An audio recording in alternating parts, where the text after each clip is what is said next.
40 years ago today, two of the most infamous murders in the history of Guilford County happened within minutes and miles of each other near the Oak Ridge-Summerfield line.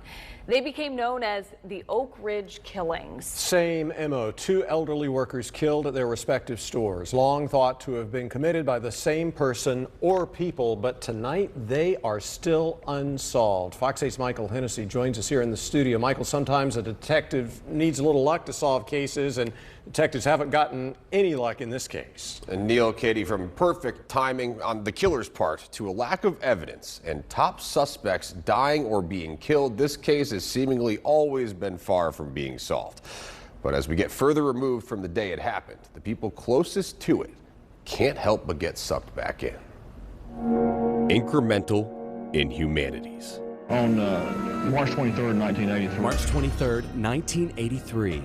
Too comparable. It was March 23rd, 1983. To be coincidental. 23 years later. It's never been not assigned to a detective. Cut into the Guilford County countryside. That day was just in a total chaos. As much as the lanes they were committed along. I'd never been involved in a double homicide like this, and it was obvious from the beginning that the same person did both cases. Notoriously unsolved for so long. I mean, even by today's standards, any double homicide is a tragedy and doesn't happen very often. Entire lifetimes have been stolen, perhaps surpassing the years since the perpetrators ended. And I know the people may be dead, but so what if they are? Surely they didn't just go to their grave and never mention that.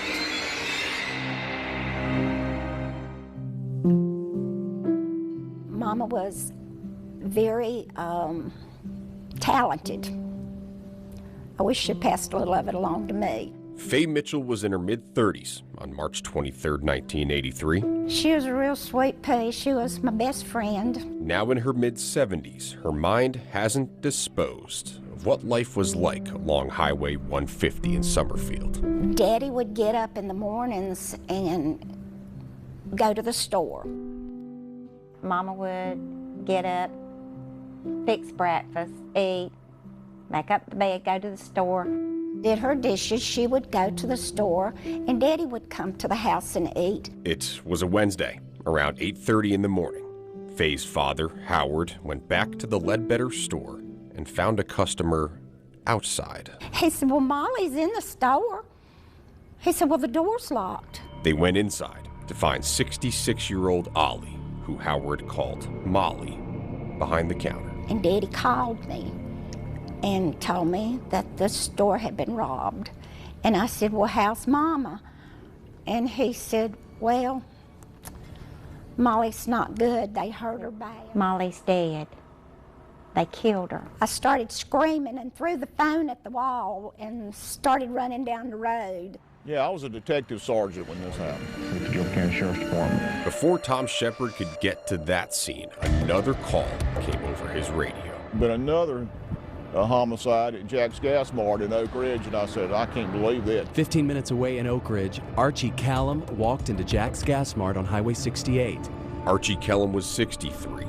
Like Ledbetter, he was described as non-confrontational. If you came in and bought something and you were short with the money, he would pitch in his own personal money to make up the difference. Unlike Ledbetter, it appeared Callum put up a fight. He was attacked in the bathroom and stabbed numerous times. And it was clear that there was a lot of movement and a lot of violent action involving Mr. Callum. And then when we found out who it was, it just tore us all to pieces because we knew Archie. The robber turned murderer got away with $35 from the Ledbetters.